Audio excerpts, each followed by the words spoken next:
दोस्तों आज का ये जो वीडियो है वीडियो टोटल 2 पार्ट में होगा और दोनों पार्ट में मैं आप लोगों को नेवी के इंडिजीनियस डेवलपमेंट के बारे में बताऊंगा। बेसिकली दोस्तों वीडियो का पहला पार्ट मजेगांव डॉकयार्ड लिमिटेड को लेके है और दावा किया जा रहा है कि मजेगांव डॉकयार्ड लिमिटेड के द्वारा 14 और नया जहाजों को बनाया जा रहा है। और दोस्तों ये जहाज असल में इंडियन कोस्ट गार्ड के क्षमता को बढ़ाने के साथ साथ इंडिजिनाइज शिप बिल्डिंग कैपेबिलिटी को भी बढ़ाएगा और दूसरी तरफ इंडिया के पेट्रोलिंग क्षमता को भी बढ़ाएगा। जबकि दोस्तों वीडियो का जो दूसरा खबर है वो असल में नेवी के next generation nuclear attack submarine को लेके है और दावा किया जा रहा है कि इंडियन नेवी के अंडर वाटर कैपेबिलिटी को मजबूत करने के लिए इन नेक्स्ट जनरेशन न्यूक्लियर अटैक सबमरीनों को लेके एक नया प्लान को अनवेल किया गया। तो इन दोनों विषयों के बारे में डिटेल में जानने के लिए वीडियो के आखिर तक बने रहिए और चैनल को सब्सक्राइब और वीडियो को लाइक जरूर कीजिए। तो मीडिया रिपोर्टों के मुताबिक state own Mazagon dockyard limited Indian coast guard के लिए करीबन 14 हाईटेक पेट्रोल वेसलों का निर्माण करेगा जो कि संपूर्ण रूप से इंडिजीनियस तरीके से बनेगा। और दोस्तों इस तरीके के पेट्रोल वेसल्स को निर्माण करने को लेके मजेगांव डॉकयार्ड लिमिटेड और मिनिस्ट्री ऑफ डिफेंस के बीच में हाल ही में ही एक समझौते के ऊपर हस्ताक्षर हुआ है और दावा किया जा रहा है कि ये जो जहाज है ये असल में multi role fast patrol vessel होगा। कॉन्ट्रैक्ट का वैल्यू करीबन 1070 करोड़ रुपया बताया जा रहा है जो कि इंडियन कोस्ट गार्ड के लिए एक क्रूशियल प्रोजेक्ट है। जबकि दूसरी तरफ अगर देखा जाए तो ये इंडिया के मैरीटाइम सिक्योरिटी और शिप बिल्डिंग कैपेबिलिटी को भी मजबूत करेगा।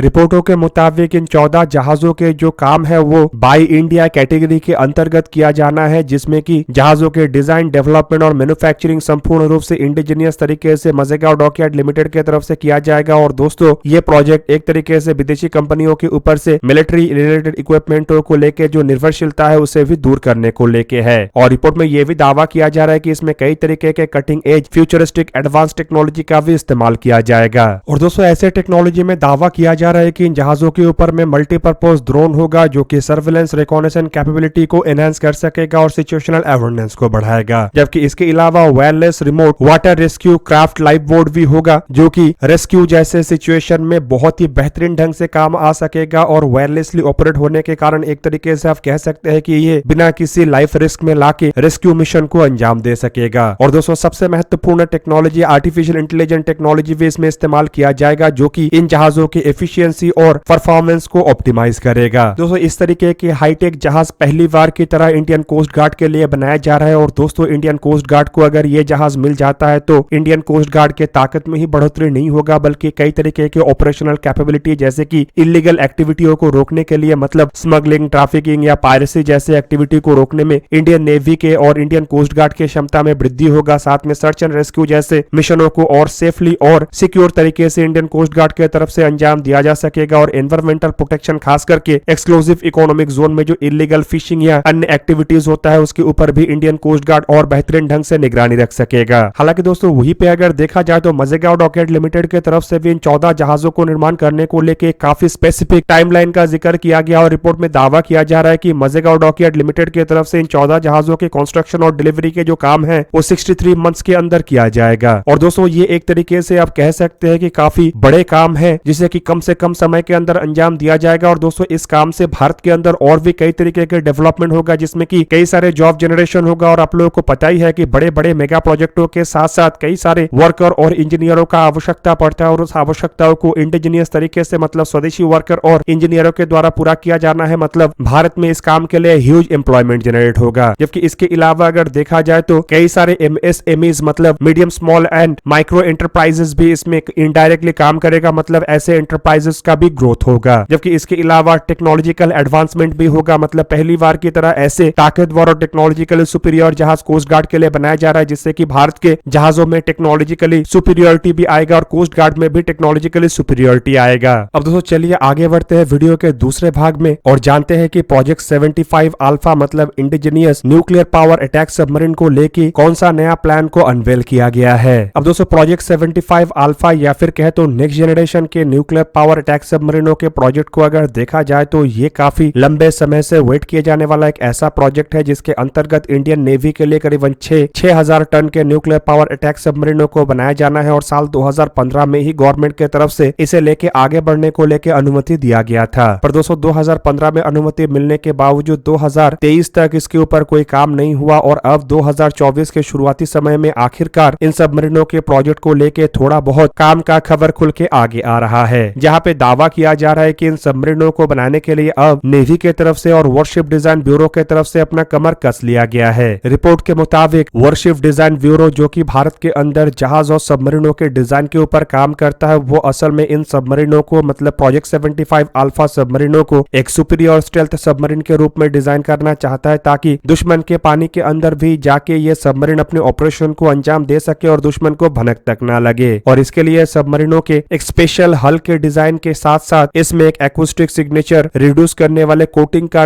इस्तेमाल किया जाएगा, जिससे कि सबमरीन के जो सोनिक और रडार सिग्नेचर है वो कम से कम हो सके और दुश्मन को इन सबमरीनों के बारे में पता लगाना लगभग नामुमकिन हो जाए। वहीं पे दूसरी तरफ दोस्तों नेवी इन सबमरीनों को स्टेल्थ फीचर के अलावा भी और भी कई तरीके से मजबूत करना चाहता है। और नेवी का इरादा यह है कि खाली ये जो सबमरीन है स्टेल्थ फीचर में ही आगे ना रहे, बल्कि कटिंग एज टेक्नोलॉजी और फ्यूचरिस्टिक इक्विपमेंटों के साथ लैस हो। इवन नेवी चाहता है कि इन सबमरीनों के पास पानी के नीचे रोबोट्स और ड्रोनों को डिप्लॉय करने का क्षमता हो, जिससे कि कई तरीके के काम को इससे अंजाम दिया जा सके और खाली ऑफेंसिव नहीं बल्कि इन सबमरीनों को डिफेंसिव रोल में भी इस्तेमाल किया जा सके। दोस्तों नेवी चाहता है कि इन सबमरीनों के पास ऐसे ड्रोन और अंडर वाटर रोबोट्स को डिप्लॉय करने का क्षमता हो, जो कि आसपास के पानी के जो एनवायरमेंट है उसे जांच सके और क्रिटिकल इंफॉर्मेशन को हासिल करके नेवी के क्रू को एक मैप टेरेन और दुश्मन के मूवमेंट के बारे में जानकारी दे सके, ताकि पोटेंशियल थ्रेट को नेवी के इन सबमरीनों के द्वारा पहले से ही डिटेक्ट किया जा सके। जबकि इसके अलावा नेवी ये भी चाहता है कि इन सबमरीनों के पास दुश्मन के सबमरीनों को डिटेक्ट करने का जो क्षमता है वो काफी अधिक होना चाहिए, जिससे कि दुश्मन के हर एक हलचल के ऊपर और दुश्मन के सबमरीन और जहाजों के हर एक मूवमेंट के ऊपर ये सबमरीन छुपके से निगरानी रख सके और दुश्मन को पता ही ना चले कि उसके ऊपर भी नजर रखा जा रहा है। बेसिकली दोस्तों इस तरीके के सबमरीन को इंडियन नेवी एक ऐसे सबमरीन के रूप में चाहता है जो कि पानी के नीचे इंडियन नेवी के खुफिया आंख और कान होगा।